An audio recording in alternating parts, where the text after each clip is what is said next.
তেওঁ সহায় আগবঢ়াব লাগিছিল তেওঁ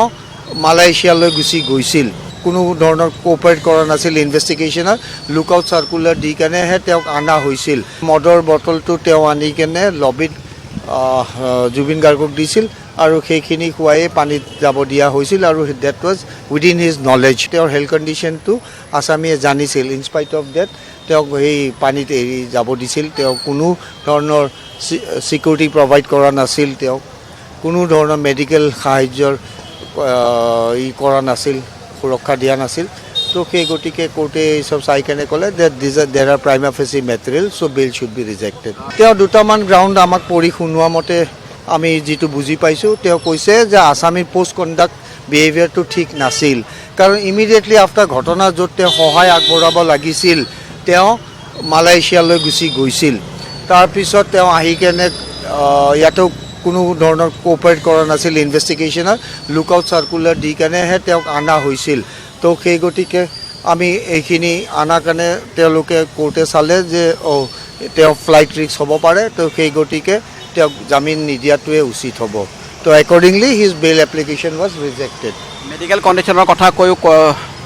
কোৰ্টে কিবা কথা উল্লেখ কৰিছে হয় কোৰ্টে দুটা আৰু গুৰুত্বপূৰ্ণ কথা তাতে যিখিনি অপাৰেটিভ পাৰ্টত তেওঁ পঢ়ি শুনাইছিল তাৰে পৰা মই বেছ কৰি কেনে কৈছোঁ আৰু এটা কথা আছিল যে মদৰ বটলটো তেওঁ আনি কেনে লবিত জুবিন গাৰ্গক দিছিল আৰু সেইখিনি খুৱাই পানীত যাব দিয়া হৈছিল আৰু that was within his knowledge আছামীৰ নলেজত আছিল বুলি অনাৰেবল কোৰ্টে কৈছে তো সেই দুটা গ্ৰাউণ্ড বিশেষকৈ আছিল যে তেওঁৰ হেল্থ কণ্ডিশ্যনটো আছামীয়ে জানিছিল ইনস্পাইট অফ ডেট তেওঁক সেই পানীত এৰি যাব দিছিল তেওঁ কোনো ধৰণৰ চিকিউৰিটি প্ৰভাইড কৰা নাছিল তেওঁক কোনো ধৰণৰ মেডিকেল সাহায্যৰ কৰা নাছিল সুৰক্ষা দিয়া নাছিল তো সেই গতিকে কোৰ্টে এই চব চাই কেনে ক'লে that there are prima facie material so' bail should be rejected নিশ্চয়কৈ এই খবৰটো বেল ৰিজেক্ট হোৱাৰ খবৰ নিশ্চয়কৈ আপোনালোকৰ টিমটোৰ কাৰণে এটা ভাল খবৰ ডেফিনেটলি চাওক মই পাৰ্চনেলি এইটো কোনো এটা ভাল বেয়া খবৰ নলওঁ মোৰ ডিউটি এটা মোক দিছে সেই ডিউটি মই সেই ডিউটিটো মই মোৰ ফালৰ পৰা মোৰ টিমৰ লগত সংযম কৰি গোটেইখিনি আমি আগবঢ়াই লৈ গৈছোঁ আৰু যিখিনি দৰকাৰী মেটেৰিয়েলছ গোটেইখিনি কোৰ্টত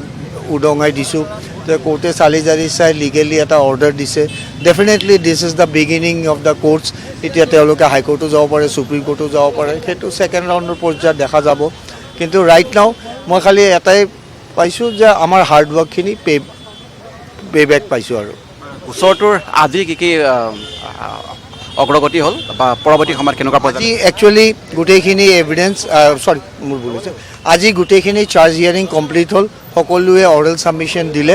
খালি A1 একিউজ অৰ্থাৎ সিদ্ধাৰ্থ A2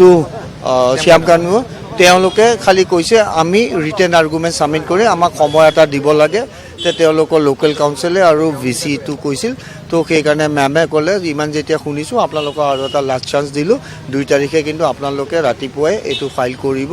আৰু একৰ্ডিংলি কাউন্সিলে এগ্ৰী কৰিছে তেওঁলোকৰ যে হয় ৰাতিপুৱাই কালি ফাইল কৰিম 2 তাৰিখে চাৰ্জ ফ্ৰেমৰ অৰ্ডাৰ কেতিয়ালৈকে পাব পাৰোঁ চাৰ্জ ফ্ৰেমৰ অৰ্ডাৰ কেতিয়ালৈকে অৰ্ডাৰটো 2 তাৰিখে সঠিককৈ পাম এতিয়া বাইদেউৰ ওপৰত নিৰ্ভৰ কৰিব কোৰ্টৰ ওপৰত তেওঁ কিমান সময় লয় বা তেওঁ কিমানখিনি তেওঁ আগবঢ়িছে লেখা সেইটো তেওঁৰ ওপৰত নিৰ্ভৰ কৰিব মই কমেণ্ট কৰাটো ঠিক নহ'ব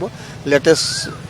ৱেইট টিল 2 তাৰিখ তাৰপিছতে চাৰ্জৰ অৰ্ডাৰটো দিব 2 তাৰিখে সিদ্ধাৰ্থৰ জামিনৰ অৰ্ডাৰ দিব 2 তাৰিখে জামিনৰ অৰ্ডাৰ অফ সিদ্ধাৰ্থ আছে সেইদিনাখন সেই দুটা হুকুম হ'ব আৰু